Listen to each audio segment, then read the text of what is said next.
Texas Coach to Coaches. Today we have Coach Daniel Cox, and he's going to talk about center defense. Daniel is currently the co-head coach at Southside Water Polo Club in Pearland, Texas, which is south of Houston. Also the head coach at Dawson High School. Daniel also played at Whittier out in Southern California, and also was a coach for a number of years with the Thunder Water Polo Club in North Texas. So Daniel, I'm going to hand it over to you. And again, today's topic is center defense. Go ahead. Awesome. Well, yeah, thank you for that introduction and welcome, guys. I'm glad to see a bunch of coaches on looking to learn. And, I'm going to go through center defense. It's going to be kind of high level stuff. If you have questions throughout, please feel free to kind of stop me and ask your questions, and I'll try to address it as best I can. Or if you want to ask questions in the chat feature, I will ask for you. So perfect. All right, so we're going to go to we're going to start on a little PowerPoint, and I'll be going kind of back and forth on different stuff. So this is center defense, and again, this is Daniel Cox. All right, so we look at let's go back one. My bad. Here we go. Why is center defense important? And the first reason why is because most of the time when we have offense, it runs through the center. So we're trying to get the ball to the center on offense more often than not. So on the opposite end of that, on the defensive side, guarding center is going to be super important for us. The center defender is going to allow us to kind of dictate the overall defensive strategy. If you have a good, strong center defender, that allows you to be a little more flexible with the kind of defenses that you can run. If you have a weaker center defender, then maybe you're looking at a different type of defense, which we'll talk about in a little bit. And then the most vision on the defense minus the goalie, because where we are positioned, we can kind of see everyone out on the perimeter. And we want our center defenders to be vocal because they have that vision. So just an overview of some of the defensive strategies, because what defense you're trying to run is going to kind of dictate how your center defender wants to kind of play. There's two big ones. So the press defense, that's man-to-man defense. This is where our center defender needs to be in front of the center. Okay, and we call that fronting or being in front. Okay, and that's when you get between the ball and the player, which is different than usual when we're between the player and the goal. So you're going to be in front of the center, and we'll look at that a little bit more. This forces more perimeter passes, and those perimeter passes can lead to turnovers. It allows the defense to play in the passing lanes and go for steals. And if we're up in the passing lanes, we're going for steals, there's more passes on the perimeter. That's what leads us to our counterattacks. So easy goals on the counterattack, and we love having easy goals when we're playing. The perimeter defense can still help back. Still do help defense either by crashing or dropping, like let's say late in the shot clock, we lose position, we lose the front. We can still rotate back to a zone and drop back to help. So it's not like we're just leaving our center defender on an island and we're not even messing with him. We can still help back and help him out.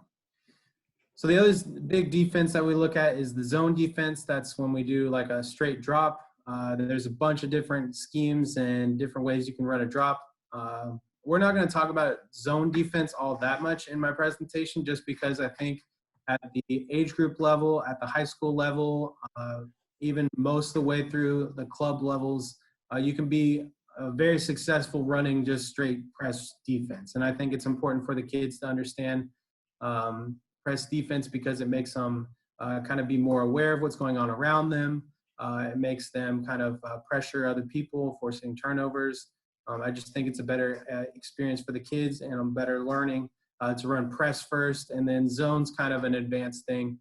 If you're watching on YouTube, you go to a lot of the Olympic or the professional leagues, they're running zone defenses, but that's because their centers are so good and they need to help back. I really think at the level that we're coaching in club and high school, press defense is going to cover most of what you're going to see on the offensive side. But zone defense, that's when our defender plays inside water. So that's kind of playing kind of goal side between the player and the goal. The perimeter defense is always back to help. So we have people, instead of playing out pressed, we have people back, kind of double teaming the center. We want to side on the left or the right shoulder. We never want to be like straight behind the guy where they can headbutt you and you can't really see anything. We want to be kind of on the side, left or right shoulder, kind of depending on where the ball is in the situation.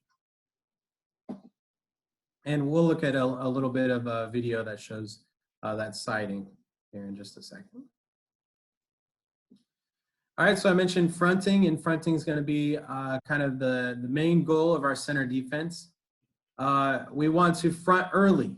So you want to meet them at 6 meters and let them swim by you. So you don't go in there and like go wrestle them or just sit at 2 meters and say, come on, center offense.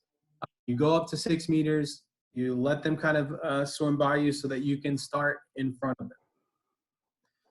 The center defender needs to be positioned between the ball and the center. So that, again, that's what we talked about, the difference between playing inside water and fronting. So the front is between the ball and the center. Okay, with all defensive positions in water polo, we want to have our hips up. Especially true for center defense. It's a heavy wrestling, aggressive position. And if you have your hips down, or if you let the center control your hips, you're gonna lose position. So hips up are super important for the center defender position. It's pretty unforgiving. All right, and so the fronting position changes based on where the ball is. Okay, and so I've got a little thing so we can get off PowerPoint just for a second. And this is like a little like setup. Okay, so they have, this is just regular 3-on-3 kind of stuff going on. All right, we're playing up in the passing lanes. It's press defense, right? And then our center here is. Hey, Daniel, we don't see the. Oh, my bad. Here we go. No worries. Here we go. Yeah, there you go. Thank you. Okay. So yes, again, we got defenders here pressed out, and then we have our center right here again in between the center. The center defender is in between the center and the ball, so they're not on this inside water like most of our other positions. Okay, and so because the ball's up here at the point, at the 3 position, we put our center defender right in the way, in between the center and the ball. So if I show you guys, if we pass it over to, like, let's say we pass it over the 2, right, the center defender is going to slide over into that position. Again, this is going to be fronting now in between the ball and the center. So it changes depending on where this ball goes. And if we pass it down to the 1, again, fronting would be on this side, okay? The ball's over here. We want to be between the ball and the center, okay? If we go back out here to the top, we see it rotate back out. If we go to the other side, same kind of deal goes on. We always want to be in between that center and the ball, okay? So this is the fronting position for center defense. All right, let's kind of go back here. All right, so the center defender must anticipate. Okay, so if you're just following the ball every time, the ball's gonna get passed and then passed in before you make a move. So you have to have your head on a swivel because you're probably gonna be kind of locked up with your center. You have to kind of see where the ball's gonna go, look around as much as you can, see who's getting open, and then see that they're gonna try to pass it to the next person and try to anticipate that and put your body in the right spot when the ball gets there. Fast passes are how you kind of beat the center defender. So if we can anticipate and our press defense is doing a good job slowing down that perimeter offense, then we'll be successful. Okay, and then the successful or perfect defense, okay, is when the center defender holds the front position and the entry pass is denied for the entire shot clock. Okay, so if I'm playing like the perfect defense and center defense, right, the ball never comes to the center. That's the ideal situation for our center defenders. I've heard so many times in high school, they're like, how do I defend when they get the ball and turn me? And I'm like, you don't let them get the ball first. You deny the entry pass, and that's how you stop it. You really, once the ball gets in there, are in a worse position than you were. It's going to be a harder defense when he has the ball. So deny the ball. If we can deny the ball for the entire shot clock, this forces bad shots and turnovers. So then that's the whole goal of our defense is, bad shots and to get the ball back. If the center is not inside 5 or 6 meters, this would be a situation that we really don't want to front. The reason being is that if we kind of go back here, the ball does come back to a wing over here, and you're kind of fronted up here, and he's fronted up here. This ball can kind of slide in on the inside water, and we're in bad position. So once the centers are out here at 5 and 6 meters, we want to go back to just playing inside water. So Is that playing inside water or siding on a particular side? Yeah, you could definitely do siding. Yeah. Okay.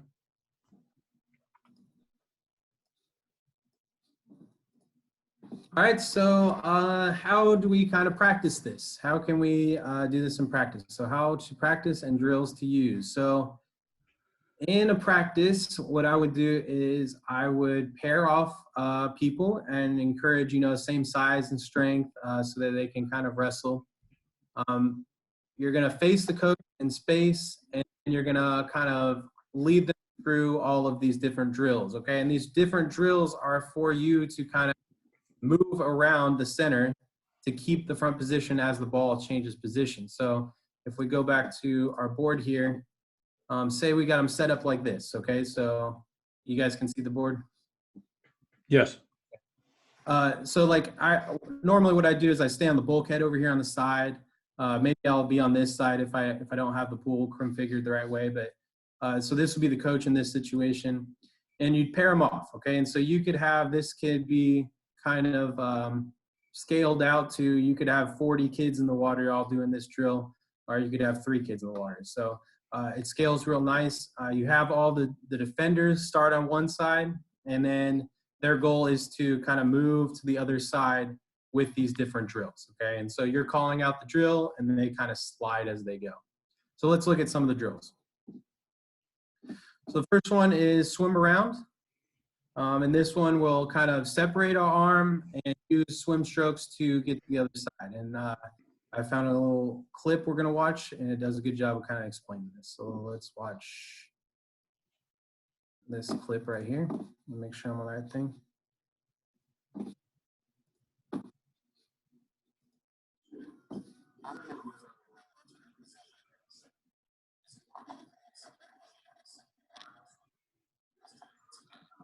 So as we can see, he's got his hips straight up, like almost on the surface. So great hip position for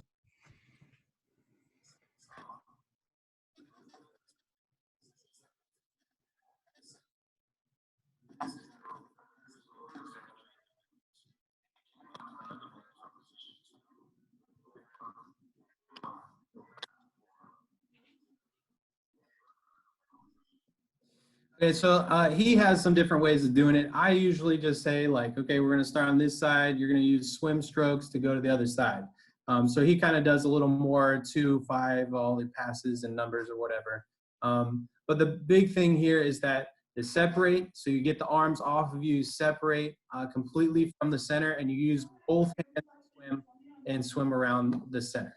Okay, and so this way, the referee is going to see if there's holding going on. You'll be able to break the holding. It'll be a good way to get it kind of around with that. All right, so let's go back to the slide here. So I couldn't find a video for this one, unfortunately, but this is the one-handed swim, or I've heard it called the wounded dolphin swim. Basically, if you are locked up with your center so much that you don't get one hand free, you're going to take just one-hand strokes to kind of turn your hips and turn your body in the way. You can do freestyle strokes while having a hand on your guy.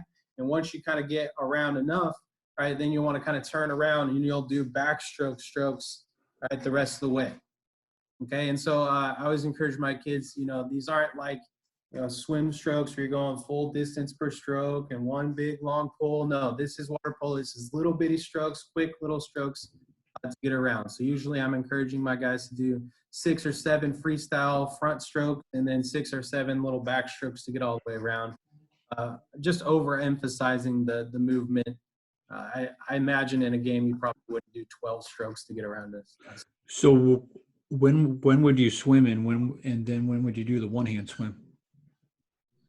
So I think the one hand swim would be like if the ball was like a little bit more readily being in. So like if they're like looking to pass it in, I wouldn't separate from your guy and then try to swim because the ball can come right in and get scored on you. So if you see the perimeter and the passing on the outside, if they're losing the ball on the outside and you've got a little more time, then you can use the swim around. You can separate and move your body all the way around. If the pass is like kind of close and you're just trying to like kind of fight your guy, or if there's a lot of holding going on, you can only free up one arm, then we want to use the one arm just to get ourselves in the right position. So I think the difference would be how much contact you want, depending on how ready the ball is to come in. The next little drill here is spin. And we'll watch, this is Jesse Smith is going to show us how to do kind of center defensive spins. He does it on the back end, which is just fine. I like to do it on the kind of the front. But either way, it's getting around the center, so I think it's a good thing for us.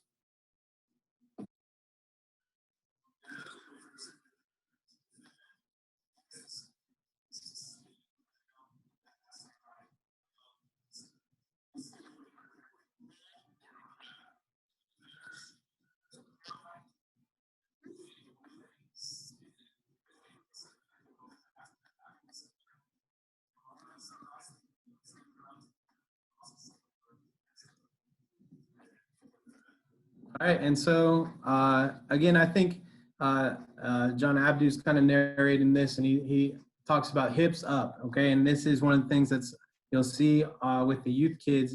They start spinning, they drop their hips straight down and just kind of do like a little spin when it really needs to be kind of more of your body up and kind of spinning on an axis there. But we want to keep our hips up as much as we can when we play center defense. The spin, though, is great for when the center is kind of holding on to you or if they're grabbing your suit. You can spin your body around to break those holds, and I think that works well. In my drills, to overemphasize this, I usually have them do 2 full spins to go from one side to the other side. So you kind of go 1 spin to get halfway and 1 spin to finish out the full kind of 1 to 5 area.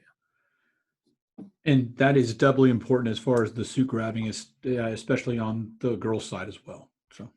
Yeah, and you do see it on the women's side a lot, and they'll ask you, what do you do if somebody's holding me? And this is one of my favorite things to do at any point in the game, right? You spin out of it. If your whole body is turning, it's unlikely that their fist and arm is going to be able to stop your body from rotating. So great way to break the holding. The next drill we do is the seal off, okay? And this is like you're just going to be a new center. So like pretend you're kind of playing center and you're going to try to get in front of your guy and seal off just like you'd be playing center if you're playing center defender. So let's kind of watch what this looks like.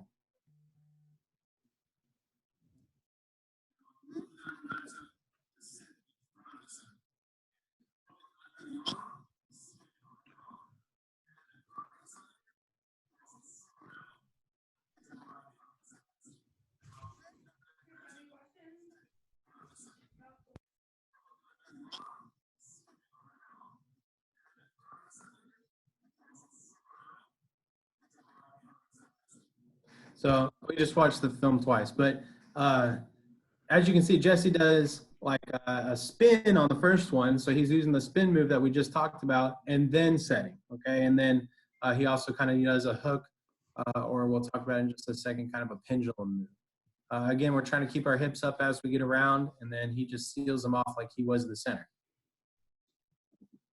All right, and then so we have the pendulums next. This one's going to be, instead of kind of swimming in front, this is the one drill that I do behind the center. And this one we use kind of the ball goes from one end all the way to kind of the other end. So let's look what our pendulum is going to be. And it's important to watch what he's going to do with his hands because he's going to try to use the momentum in the center offense to gain his own position underwater. And we can't hear the voice on the video, Daniel. That's all. Just want to let you know. Okay, let's see. Maybe I can do that. Is moving your entire body with your hips to the opposite side of the center. So again, controlling the center under the armpit, using their momentum by shifting your arm closer to yourself as a defender and shifting and swinging your hips all the way around to the opposite side, other shoulder of the center. Defenders will need to use these pendulums to move back and forth behind the center and to stay in that zone-based position as they try to shove and. So again, as you can see in the, where is it? Like right here, right? He's got his hand all the way on his shoulder, kind of in that lat area, and he's going to use that with your hips to the opposite to push the other guy out of the way, so that you're moving the center and your body, so that you guys can kind of switch positions. Called the pendulum. So lastly, got the combos with the seal off and go. So basically, like, depending on how much time you really want to spend on this, maybe you just kind of go through one or two of these. Maybe you go through the whole set. Maybe you have like a whole day where you're just going to do center defender stuff, and you go through the whole set, and then you do combos and seal off. And so combos, you would just be like, okay, I'm going to call out different skills, and then you guys are going to do the different skills, and then let's say on the whistle, and I'm going to blow a whistle, you guys seal off and go to a counterattack. So basically, you'd get in front of your center, and then you'd swim to the counter. And then I just tell my guys, you were just going to go 3 or 4 hard strokes. You'd have them out there. You'd say, okay, let's go one arm this way. And then they'd go one arm. And then I'd say spin, and blow some whistles. They'd spin the other way. And then I'd say, all right, go. And then blow my whistle. And then they'd seal off and go to the counterattack. Okay? And you can mix it up however you want, so they can practice the skills a little more dynamically. So if you have a group of some beginners, how do you get them to kind of get set up in that drill where all the kids are all over the place and such? Yeah, usually, so the first thing I try to do is make sure that the kids that don't know what's going on are closer to me, right? So like if I've got somebody that doesn't know what's going on, I'm putting them like right here, so that I can tell them, I can give them extra instruction. I've also done stuff where I pair off new kids with kids. Maybe you've got kind of a, one kid that knows what's going on that doesn't really need to do so much. Can help this guy. All right, and so he helps out the new kid here. Or maybe I just keep it simple, and just do like 1 or 2 of the drills versus doing all the drills. And even if you only do 1 or 2, the people that know kind of what's going on can still try, all right, to do better, and try to do their drill perfect, while the other kids are just trying to do it at all. Also, you can kind of have, usually I just have the centers, the person that's kind of playing center is just going to kind of play dummy offense. Like they're just going to be kind of a body there, to kind of ramp up the intensity and make it a little harder for the kids to know what's going on. You could have the center kind of like add resistance and try to hold position and do some counter spin stuff or whatever it may be, just to kind of challenge some other people. Okay, thank you.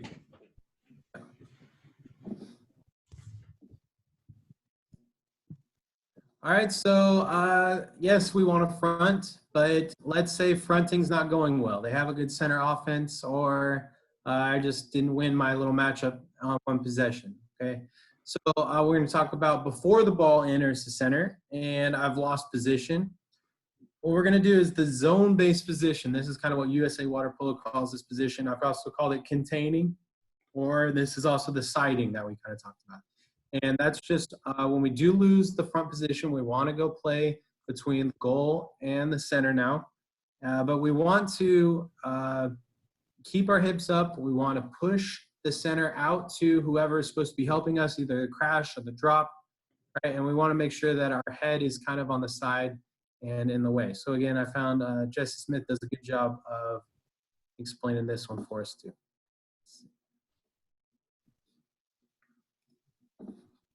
Zone-based position.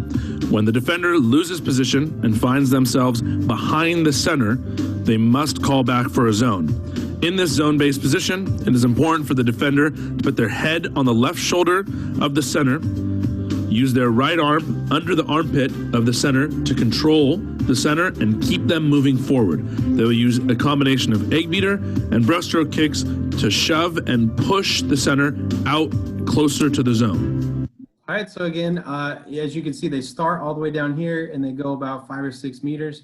This is the whole goal, is to get them out to somebody that can help you. If you just sit back here and sit behind, the ball's going to come in and no one's going to be able to have time to come back and help you. The shot's going to come off, or you're going to be in bad position before anyone can come help. Again, we don't want to have our head directly behind the guy. We lose vision, right? We can get head butted and it can be unsafe, right? And so we pick a side. And in this video, it talks about kind of going on the left side, but I think depending on where the ball is, that could be situational. So he kind of does his right arm in the video. He does use to contain, which is where we get kind of like a containing term from, as he uses his body to push him out. So this is if any time that, you know, I'm having trouble holding a front, I want to go to this zone-based position. All right, and you know, if you are losing your matchup, you probably want to make your other people aware, the other players aware that you are going to need help, right? And this way we can either crash or drop. Anything we kind of need to do like more of a help defense, right? Where people are aware of what's going on around us and know that they're going to need to come back. So keep your hips up, ready to come over, or just running a drop defense depending on how strong the center is.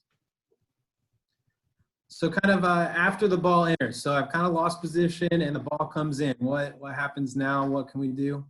Well, the first thing we want to do is we want to stop the shot from happening. Like, we do not want the center to shoot the ball, especially if they're set up at like 2 meters center cage. Like, that is a high percentage shot for people. We want to stop the shot as best we can. So we want to step towards the player's arm to deny the shot. Usually I tell my kids go for the bicep or the elbow best we can.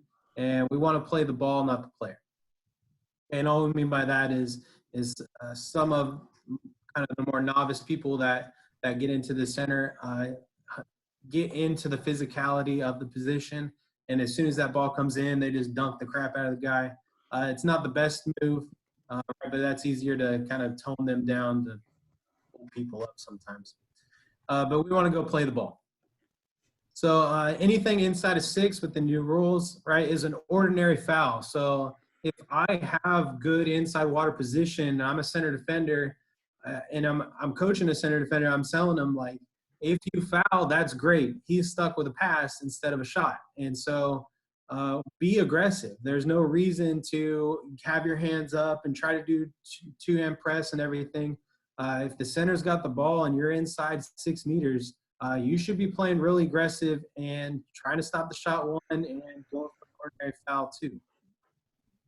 I mean, obviously, our next little bullet point here is trying not to be excluded. You know, 6-on-5 is not the best situation, but, you know, on high school, club, youth, you know, 6-on-5 is pretty hard for a lot of those groups. It's not going to be super refined at that age group or that level. So I tell my center defenders, you know, be aggressive. It's not the end of the world if you get excluded. We can go 6-on-5. We can get hands up, and we can, you know, play the man down. What are your favorite ordinary fouls to give within 6? So like, just as far as instruction for the kid, like, how do I tell him to foul to not get excluded and just create an ordinary foul? So I think the biggest thing is where you're positioned. So if they have inside water at all and you're kind of coming over the top, then it's going to be exclusion. If you are inside water closer to the goal and then doing the same exact move, I think they're gonna award an ordinary foul. So my thing is, where was your body compared to their body when you were fouling? Yeah, but yeah, this is Joe. I think the main thing is, you know, it's to be aggressive. Like you just want to get the kids to be aggressive and go after the ball, and you know, it's that mindset. Like, you just don't want to let the center player just turn and shoot on you.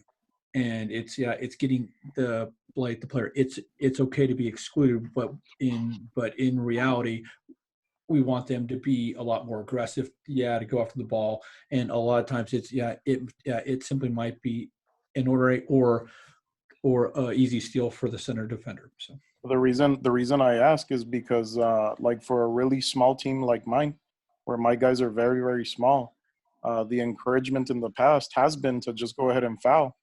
You know what I mean? If the ball gets to the center and there's nothing we can do, especially when we're playing, against a kid who's, 6'4", 220, go ahead and foul him, and then we'll take our chances with another pass, but get the ball out of his hand. And that's the reason I asked, because for us, it's just part of our everyday regular strategy that we have to foul. Yeah, and I don't think you're wrong in saying that. I think ideally we'd want to just ordinary foul instead of. I think the difference would be like we don't want somebody just to go and like kind of dunk the kid without trying to play the ball at all. I mean, obviously, stop the shot, be aggressive. If you get excluded, that's fine, but let's not just like cream the guy just because the ball's there. No, well, I encourage, like, don't be dirty. You know what I mean? It's not dirty. You know what I mean?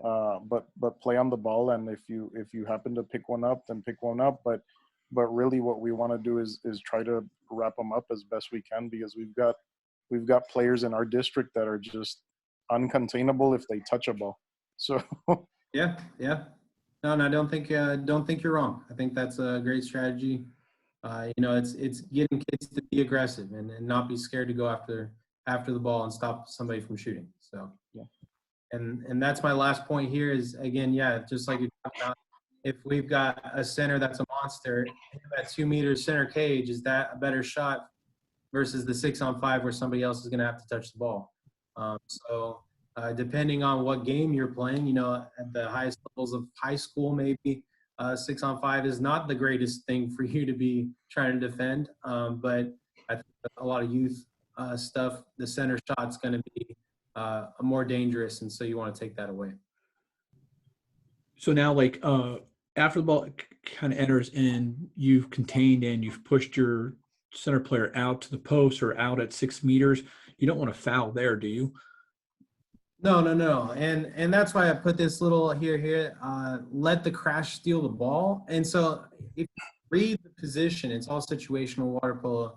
If you can see that they don't have a good turn or they're on their backside or we're at 6 meters anyway, it is best just to play them, a hand on his shoulder, hand in the way, ready to take away a shot.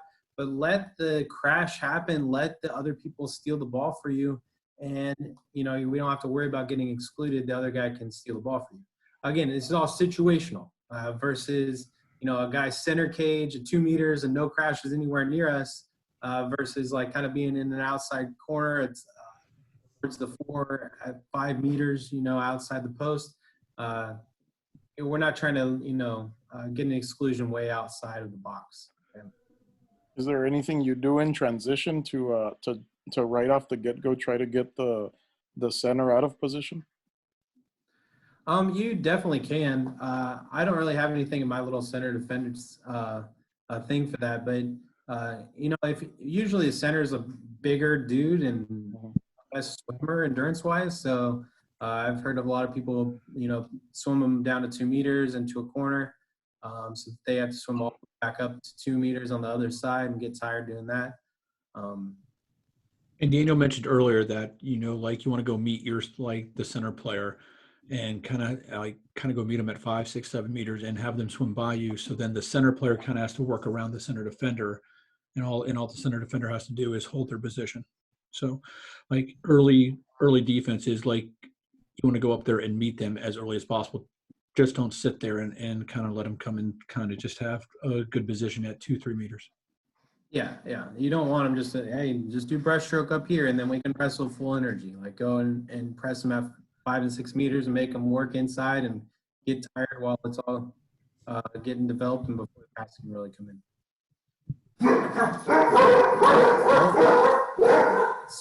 Excuse my dogs. That's okay. It happens.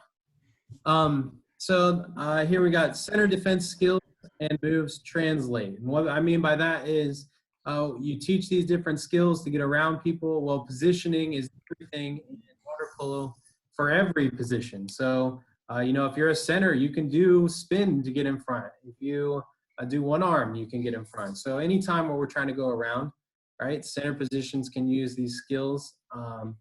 Anytime I like to make sure everyone knows these skills because we get posted up, right? And so that's when somebody on the outside perimeter comes in to be a new center, or they run two centers at the same time. Everyone on my defense needs to know kind of these center moves, so if they get posted up, they can get front on whatever post-up's coming in. And then the last way, right, is if we're pressing in the passing lanes, right, we can use any of these moves to get up into the passing, right? We can do swim, we can do one-arm swim, we can do spins. These moves pretty much cover or will be helpful for other positions in the defense. Now, just a quick question. So how do you kind of recognize who would be a good center defender? Like kind of, do you teach your kids, like all the kids kind of to do it, or do you just kind of have a couple kids do the center defensive stuff? Just curious. Yeah, no, definitely. So I'll have in my mind a couple kids that I want to do primarily in a game. And so I'll have a primary center defender, and that's usually a kid that likes to be physical, but you want a very aware kid. You want somebody that's going to anticipate, that's going to call back for help if they're losing position. You want somebody that can read situations and anticipate what's going on. Right? As far as I just lost my thought there. But no, I train everybody. Everyone gets the same, center defender skills. Like just like I was saying on the post ups, just because I'm a two-player, a two-spot, doesn't mean you're not going to get posted up on the other side. So everyone learns the skills in the practice. Going into games, I've got 2 or 3 guys that I'm going to kind of assign to play primary and secondary center defender as we go on. How much face guarding or shadowing do you use against like a strong defender on your teams? I guess, can you explain? Like in basketball, say you have a really nice point guard, and we just don't want him to touch a ball at all ever. So all we do is we're in his face constantly. I mean, the whole game. Yeah, you can do that. I think once you have a good center defender, you can definitely trust your perimeter players to play a much harder press defense, right? If we know that we don't have to be coming back every time the ball gets touched, then we can be up in passing lanes. We can be pressing no foul and all over the guys, forcing bad stuff to happen on the perimeter. All right, so the last little thing I wanted to watch, so I found a good clip of Jesse Smith in 2012. He was, this is like the first round or second round of the Olympic Games in London. And it's just a sequence that he does a lot of good things right. So we're going to watch it, and then I'm going to kind of go back and explain what I liked about how he kind of put this together. So let's see.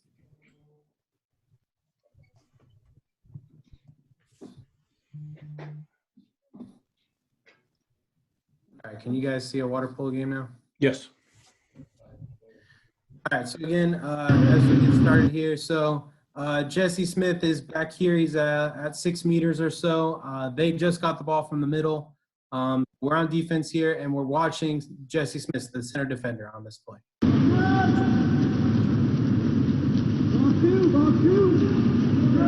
to have the first attack. 4 Jeff. 4, 3 Jeff. 2 Jeff.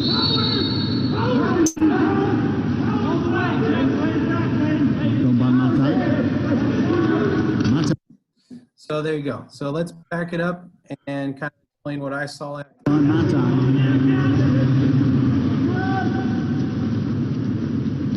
right, so the first thing I really like about the play, right, is he knows that the ball is on this side and going to this side, right? It's at the 3, past the 2. He picks the guy up at 5 and 6 meters. Right? He's not sitting back here at 2 meters waiting for him to come into position. He lets the guy swim by, but puts his body where the ball is, right, in between the ball and the center.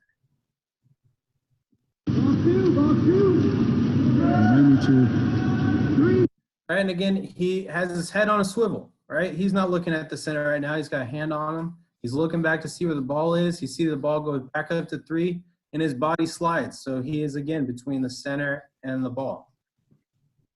Just doing a great job. This is perfect fronting position that you want to see. Have the first attack. Right, again, he sees that the ball's moving, right? He puts his body again, and now it's even more over to the 4-5 side. Ball's at the 4, and his body again, right in between the center and the ball. 4, 3 jacks, 2 jacks. All right, now what we'll see is the center is really trying to push, right?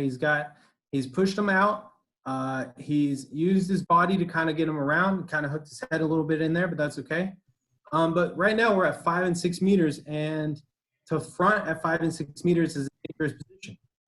So what we'll see Jesse do right here is a really good spin to get right back into the zone-based position, right, where he's in between now inside water, in between the goal and the.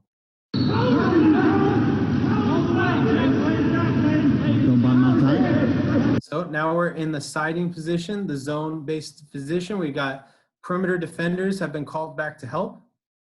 He's behind now, trying to push them out to that zone. And what we'll see is the perfect center defense. Ball never came in, and a bad shot. This guy's at 8, 9 meters.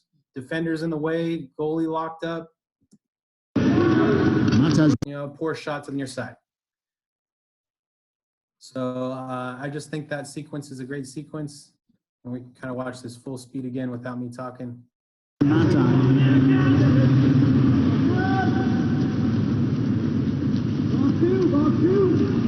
Remaining to have the first attack. And the hips up the whole time. You see his hips straight up. Tries his best not to get held.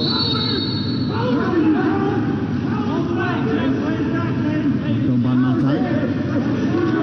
Matai's held the shot. Beautiful. All right, so that's kind of it for me as far as the presentation. So if you guys got questions.